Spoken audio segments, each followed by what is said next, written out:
Badan Pengurus Pengelola Parkiran Ramayana Mall Sorong, bekerja sama dengan BPJS Ketenagakerjaan Sorong, menggelar acara penyerahan simbolis manfaat dan sosialisasi program BPJS Ketenagakerjaan bagi peserta mandiri sedistrik Sorong. Kegiatan ini dihadiri oleh Sekretaris Dinas Tenaga Kerja Kota Sorong mewakili kadisnya, Kepala Kelurahan Klademak, Kofkerbu, Remo, dan Remu Utara, Yayasan Perisai sebagai mitra kerja, dan warga 4 kelurahan distrik Sorong, Kota Sorong, Papua Barat Daya, serta pihak BPJS sebagai penyelenggara. Menyampaikan permohonan maaf dari Ibu Kepala Dinas Tenaga Kerja Kota Sorong yang tidak bisa hadir bersama-sama dengan kita di saat ini, dan menugaskan saya untuk mewakili beliau dalam acara penyerahan santunan bantuan jaminan kematian kepada ahli waris dari peserta jaminan sosial ketenagakerjaan. Menyampaikan apresiasi yang sangat tinggi kepada pihak BPJS Tenaga Kerja. Jadi Bapak Ibu sekalian, bahwa di negara ini ada 2 BPJS seperti yang tadi disampaikan oleh Bapak dan BPJS. Yang satu adalah BPJS Kesehatan yang kita sudah sama-sama ketahui, dan yang kedua adalah BPJS Ketenagakerjaan. Nah, ini semua dua ini adalah merupakan program dari pemerintah pusat. Ya, di kalangan kita masyarakat, terutama kita OAP ini, mungkin yang lebih terkenal itu adalah BPJS Kesehatan. Sementara BPJS Tenaga Kerja ini belum begitu terkenal. Makanya BPJS Tenaga Kerja, kami Dinas Tenaga Kerja juga bersama-sama untuk bagaimana cara untuk selalu turun ke masyarakat untuk memberikan sosialisasi supaya masyarakat ini dapat mengerti dan mengikuti program ini. Baik Bapak Ibu warga masyarakat sekalian, program pemerintah ini tidak menyulitkan kita. Artinya kita tidak harus membayar uang yang begitu besar. Kita hanya membayar iuran 17.000 rupiah per bulannya. Tetapi manfaat yang kita peroleh itu lebih dari nilai uang yang kita store setiap bulan. Bayangkan saja, kalau kita mau kalikan 17.000 itu sampai kita meninggal pun tidak akan sampai di angka 42 juta itu. Tetapi ada program pemerintah. Pemerintah siapkan fasilitas itu kepada masyarakat. Terutama kita punya orang-orang Papua ini, kami yang bekerja sebagai anak-anak Papua, anak-anak negeri, kami harus menyampaikan itu secara baik kepada masyarakat, terutama kami mama-mama ini, dengan bahasa yang bisa dimengerti, dipahami, lalu nanti mama-mama itu bisa ikut program ini. Dan bukan hanya kata-kata yang kami sampaikan, tetapi seperti sekarang kita hadir bersama ini adalah bukti nyata bahwa BPJS itu tidak hanya memberikan sosialisasi saja, tetapi ketika ada yang meninggal dunia, ada yang mengalami risiko dan sebagainya, inilah wujud daripada manfaat BPJS Tenaga Kerja itu. Baik, untuk itu kami sangat mengharapkan supaya Bapak Ibu sekalian yang ada pada saat ini, setelah mengikuti sosialisasi ini, dapat menjadi peserta. Biasanya dari BPJS menyiapkan fasilitas untuk di akhir daripada pertemuan ini langsung bisa mendaftar sebagai peserta. Baik untuk yang belum sama sekali belum pernah ikut kegiatan, belum pernah memiliki kartu BPJS sebagai peserta, maupun yang sudah pernah punya kartu yang warna hijau, ada tulisan BPJS Tenaga Kerja, ya, yang mungkin selama ini tidak mengerti dengan baik apa manfaat dari kartu ini. Ya. Mungkin ada mama-mama yang kemarin dapat bantuan di Meri sana atau di Bank Papua dari kami Dinas Tenaga Kerja. Ya, itu sudah, itu maksudnya kalau diberikanlah kartu BPJS itu, maksudnya supaya nanti masyarakat itu, mama-mama itu harus melanjutkan kembali, membayar kembali iuran yang sudah diberikan oleh pemerintah dalam bentuk kartu-kartu yang ada itu, harus dilanjutkan supaya apabila terjadi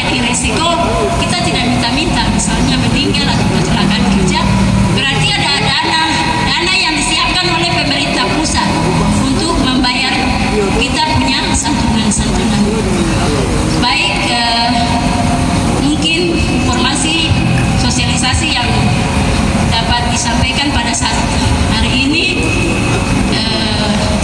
warga masyarakat dapat mengikuti dengan seksama supaya nanti setelah itu akan menindaklanjuti sebagai peserta dan juga dapat menyampaikan kepada semua orang, keluarga yang di rumah ataupun yang bekerja, apapun pekerjaan mereka, baik di gereja, di ojek atau di mana saja. Jadi program ini berlaku untuk semua masyarakat supaya informasi ini disampaikan kepada masyarakat dengan baik supaya mereka juga dapat mendaftar kepesertaan BPJS Tenaga Kerja. Kami dari BPJS Ketenagakerjaan, Bapak Ibu, sebelumnya saya perkenalkan terlebih dahulu.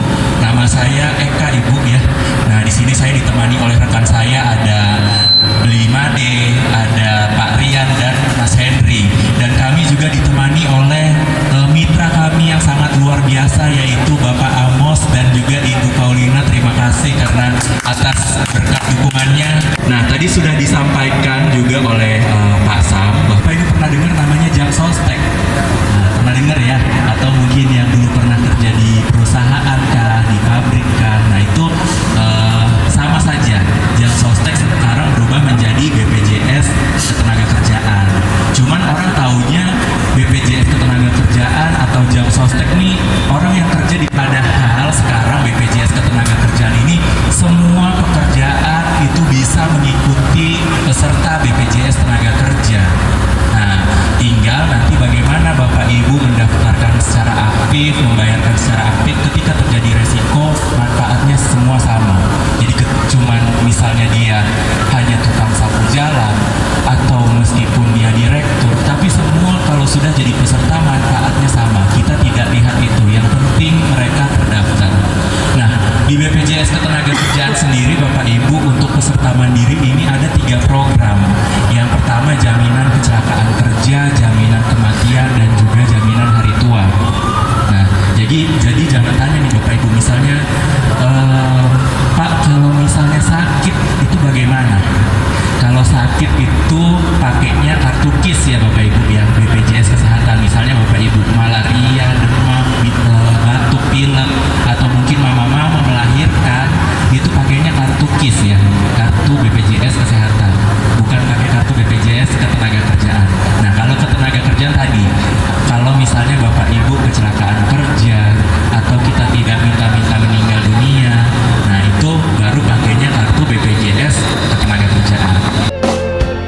Gunung-gunung, lembah-lembah yang penuh misteri, kan ku puja selalu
berapa juta?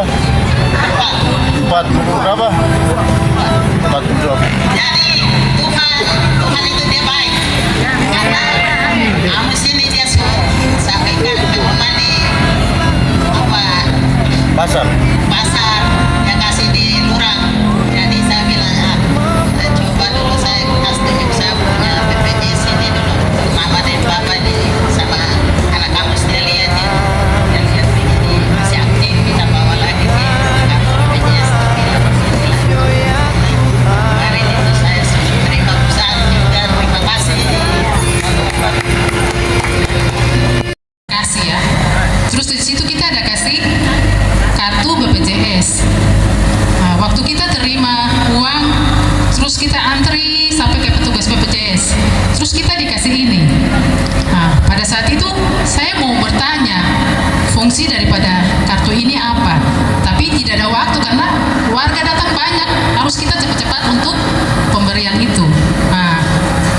Seperti tadi penjelasan tadi, kalau saya setiap hari sebagai pedagang jualan di depan rumah. Nah, terus pada waktu itu tahun kemarin saya pernah jatuh.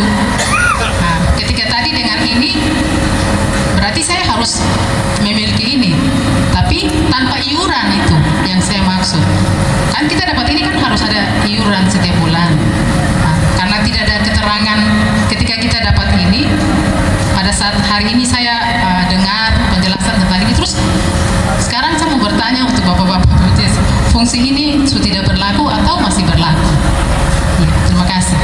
Khusus di Provinsi Papua Barat, sekarang Papua Barat Daya ini, dulu zamannya COVID ya, 2020, 21, 22 itu ada namanya bantuan tangan kasih ya. Nah itu juga untuk para pekerja rentannya dilindungi oleh pemerintah provinsi. Cuman untuk saat ini Bapak Ibu karena mungkin sudah tidak COVID lagi ya, jadi itu nanti bisa dilanjutkan oleh mandiri sama ibu sendiri. Jadi karena mungkin pemerintah juga sudah lihat nih ini tidak COVID lagi, tidak ada namanya bantuan tangan kasih lagi begitu toh Bapak Ibu. Nah nanti Bapak Ibu tinggal lanjutkan saja secara mandiri supaya Bapak Ibu tetap aktif. Nah adapun misalnya selama periode waktu bantuan tangan kasih itu terjadi resiko, misalnya kita tidak minta-minta, tadi ada yang meninggal dunia, tidak apa-apa Bapak Ibu misalnya mau cek saja ke BPJS masih aktif atau tidak. Misalnya di tahun 2021 karena saya tidak tahu tapi ada yang meninggal, kemudian dicek ternyata pas meninggal ini posisinya kepesertaannya aktif, dan nanti kita tinggal berikan santunan kematiannya, jadi tidak masalah. Jadi meskipun tahun yang kemarin terus terjadi resiko karena kita baru tahu informasinya sekarang, nanti Bapak Ibu tinggal laporkan saja begitu. Jadi nanti setelah ini mungkin Ibu itu bisa dilanjutkan secara mandiri saja. Ibu bayarkan rutin setiap bulan, nah nanti itu tetap aktif kartunya gitu. Nah kemudian Bapak Ibu untuk pembayaran, saya tadi lupa jelaskan. Jadi pembayaran ini kita sangat mudah sekali Bapak Ibu. Bapak Ibu bisa bayar di bank lewat teller kah, Bank Mandiri, Bank BNI, Bank BRI, itu bisa. Atau misalnya Bapak Ibu mau bayar di kantor pos, itu juga bisa. Melalui mitra kami seperti Pak Amos, Ibu Paulina, itu bisa. Di agen BRI Link, di agen 46, semua bisa. Yang penting Bapak Ibu terdaftar dulu, sudah terdaftar, baru bulan-bulan berikutnya Bapak Ibu store di bank kah, di teller kah, itu bisa. Jadi gitu Bapak Ibu. Bapak Ibu harus rutin bayarnya, jangan bolong-bolong. Misalnya hari ini bayar, kemudian bulan depan saya lupa, 2 bulan lagi baru bayar lagi. Jangan seperti itu. Ada ibu yang nomor 2 ya, itu dia punya penjelasan terkait dengan suaminya waktu kerja di Timika terus putus lalu dia ojek. Sedangkan yang maksud saya tanya di sini, dia pernah ada mendaftar sebagai anggota BPJS atau belum, sehingga dia bisa berhak untuk mendapat 42 juta ini. Contoh macam saya dengan abang saya Kehet ini. Jadi istrinya kan sudah meninggal 3 tahun 4 tahun. Jadi ini apakah persyaratan sudah mendaftar masuk dalam BPJS BPJS atau mungkin bantuan ini bagaimana begitu. Artinya mungkin kemanusiaan saja atau mungkin sebagai anggota. Yang kedua, kita baru kemarin di Pemkot kita ada sementara mendaftar. Jadi dari masing-masing dinas terkait dengan kartunya ini. Jadi tidak salah ada 17.000 pemotongan. Nah, sedangkan kalau misalnya saya tanya di sini, kalau saya ikut di sini, saya punya anak kan 3 bisa mendaftar di kesempatan ini untuk masuk dalam anggota BPJS terkait dengan. Jadi sosialisasi ini yang paling membantu kita masyarakat sangat penting sekali ini. Jadi kalau tadi kita lihat di 42 itu ya puji Tuhan itu luar biasa karena membantu juga di sisi anak sekolah sampai dia selesai. Nah, itu yang mungkin penjelasan dari Bapak tadi ya jangan putus. Sedangkan pertanyaan saya juga yang kembali ke ibu yang nomor 2 tadi itu kan dia sudah putus tapi dia bisa berhak menerima 42. Jadi begitu. Jadi apakah macam kita punya istri yang sudah meninggal, apa ini bisa masuk mungkin di sisi lain di kemanusiaan atau mungkin persyaratan sebagai anggota tetap. Itu saja. Terima kasih. Ininya pesertanya mungkin biasanya gini Bapak, kan banyak yang biasanya sudah kerja di perusahaan pensiun begitu terus tapi dia masih aktif mungkin ada jualan kah, ada ojek kah, ada tani kah, masih aktif begitu, masih aktif kerja. Nah itu bisa didaftarkan secara mandiri. Nah mungkin yang izin mungkin begitu Ibu ya. Jadi Bapak mungkin dulu kerja di Timika di perusahaan, karena sudah tidak kerja lagi dia lanjutkan secara mandiri. Ketika lanjutkan mandiri ternyata kita tidak minta-minta nih, ternyata dipanggil oleh Tuhan begitu.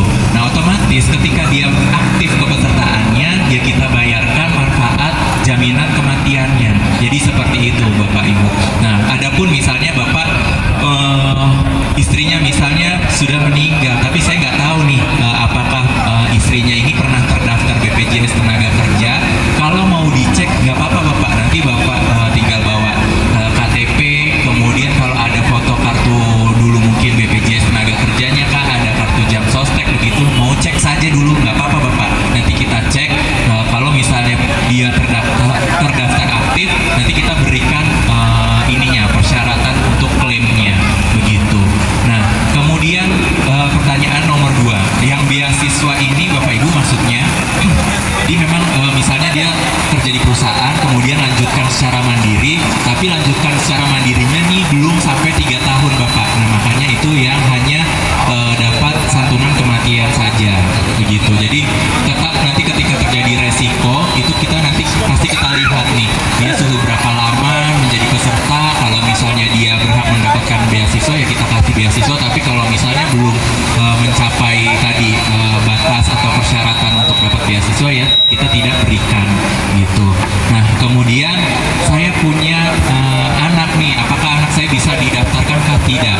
Jadi kalau anak Bapak Ibu itu bisa didaftarkan, yang penting anaknya usia 17 tahun gitu. Jadi kalau misalnya masih sekolah usia 9 tahun, 10 tahun itu tidak bisa didaftarkan, kecuali anaknya Bapak Ibu nih atlet. Kalau anaknya atlet itu dia bisa didaftarkan, tapi biasanya anak sekolah saja toh. Nah, kalau sekolah saja misalnya itu tidak bisa didaftarkan, kecuali dia usia 17 tahun silahkan didaftarkan gitu Pak. Nah kemudian yang Bapak mungkin berarti Bapak pegawai negeri ya Pak ya? Oh iya siap. Memang kemarin kita juga ada kerjasama dengan pemerintah kota, mohon izin Ibu Sek ya. Jadi dengan pemerintah kota untuk yang PNS nih melalui wadah Korpri itu didaftarkan juga BPJS Ketenagakerjaan, karena sejatinya kalau PNS kan dia sudah ada dari Taspen ya Pak ya, tapi ini mau tambah manfaat tambahan lagi dari BPJS Ketenagakerjaan gitu. Mungkin ada lagi Bapak Ibu yang mau ditanyakan terakhir. Saya mau tanya, kebetulan saya salah satu ASN mendapat tunjangan beasiswa untuk anak saya. Kebetulan anak saya masih umurnya 10 tahun, tapi di dalam aturan harus minimal 17 ya. Nah Nah, jadi kalau 17 itu selama 7 tahun ini saya bisa menabung untuk dia, tapi terdaftar dalam anggota yang mendapat semacam KTA begitu, kartu anggota. Jadi nanti kewajiban saya sebagai orang tua mungkin tiap bulan saya harus store ke kantor pos atau bank. Jadi itu mungkin nggak ada penjelasan dari Bapak supaya saya lebih jelas. Terima kasih. Perlu saya garis bawahi lagi karena masih banyak yang salah paham. Jadi manfaat beasiswa ini bukan berarti misalnya saya terdaftar BPJS Tenaga Kerja, kemudian karena anak saya masih sekolah terus dapat beasiswa, begitu tidak. Terus ambil beasiswa di BPJS itu tidak ya Bapak Ibu ya.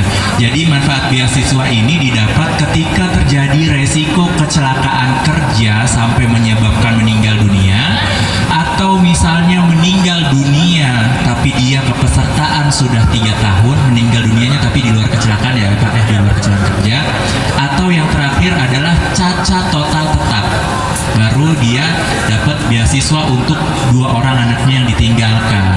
Nah, bagaimana BPJS tahu nih anaknya berhak dapat beasiswa atau tidak ya? Kita sudah ada tahu ya Bapak ya, dari misalnya Bapak punya nik nih, biasanya sudah terbaca siapa anaknya, anak pertama, anak kedua, anak ketiga dan seterusnya, umurnya berapa, itu sudah tahu. Jadi Bapak Ibu tidak perlu khawatir, manfaat beasiswa ini sudah udah sinkron dengan Bapak punya kepesertaan. Jadi bukan berarti misalnya saya daftar BPJS Tenaga Kerja terus langsung dapat manfaat beasiswa untuk anaknya, bukan begitu ya Pak ya. Jadi manfaat beasiswa ini didapat ketika tadi ada resiko kecelakaan kerja sampai menyebabkan meninggal dunia, yang pertama. Kemudian yang kedua, meninggal dunia tapi di luar kecelakaan kerja dengan masa aktif kepesertaan 3 tahun. Dan yang terakhir adalah terjadi resiko cacat total tetap. Nah, itu sudah otomatis anak yang ditinggalkan itu mendapatkan beasiswa. Jadi gitu ya Bapak Ibu ya untuk manfaat beasiswanya. Misalnya kita lihat nih, ternyata almarhum ini dia kepesertaan 3 tahun, terus masih punya anak, meskipun anaknya tadi masih kecil, ketika nanti dia sudah memasuki usia sekolah, nanti tinggal dilaporkan saja, baru kita berikan manfaat beasiswanya. Jadi begitu Bapak Ibu, makanya kita menghimbau Bapak Ibu nih bayarnya rutin. Bapak Ibu yang Kalau untuk BPJS ini sangat menguntungkan kami. Masyarakat kan selama ini mereka tidak tahu. Ini baru sosialisasi.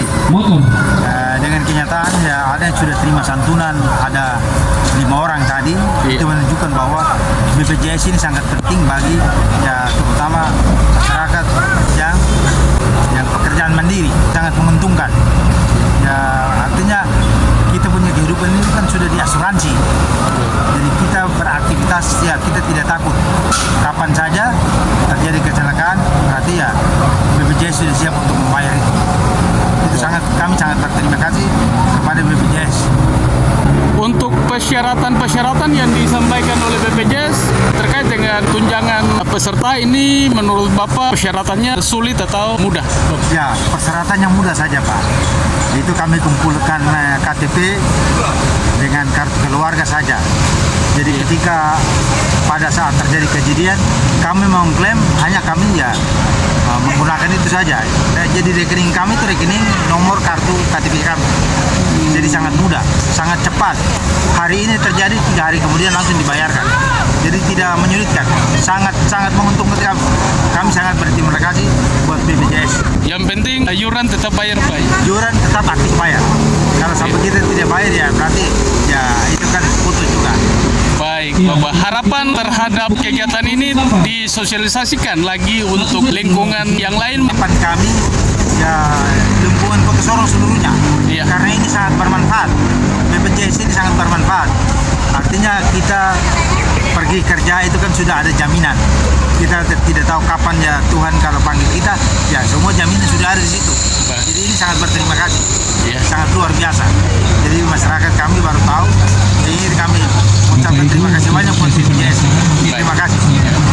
Adanya sosialisasi ini bisa meningkatkan kesadaran masyarakat tentang apa itu program perlindungan sosial, dan juga mereka bisa secara rutin untuk menyetorkan iuran BPJS Tenaga Kerja.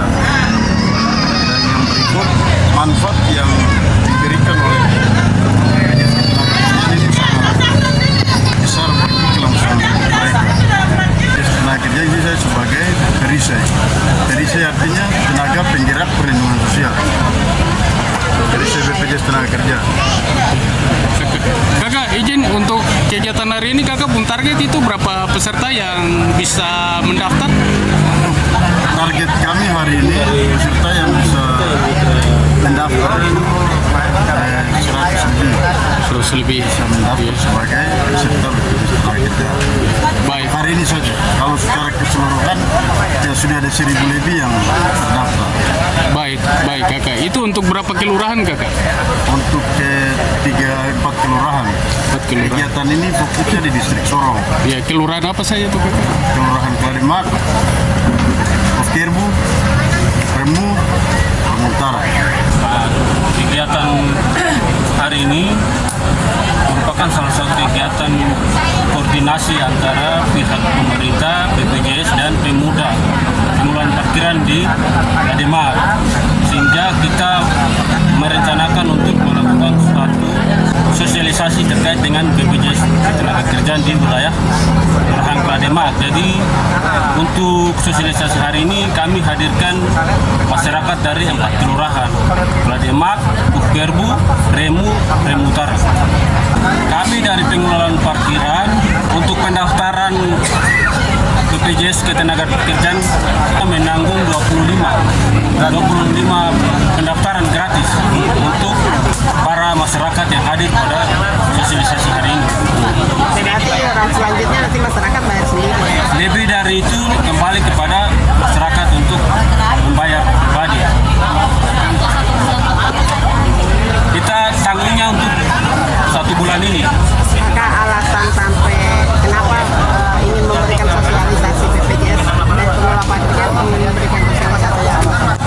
Ya, kami tahu bahwa BPJS untuk manfaat dari BPJS ini kenapa kita harus lakukan, karena di sebagian warga masyarakat ini belum tahu tentang manfaat dari BPJS Ketenagakerjaan, sehingga kami koordinasi dengan pihak BPJS dari pendamping lurah distrik, kita melakukan sosialisasi hari ini sehingga masyarakat tahu dari manfaat daripada BPJS itu. Dari kelompok pengelola parkiran juga terdaftar ya? Dari untuk kelompok parkiran kami hari ini juga daftar. Daftar berapa banyak? Ditambah 10 dari karyawan parkiran. Dan ada juga yang sudah terdaftar. Jadi ya jumlah total yang sudah terdaftar dari kelompok parkiran Iya, 15.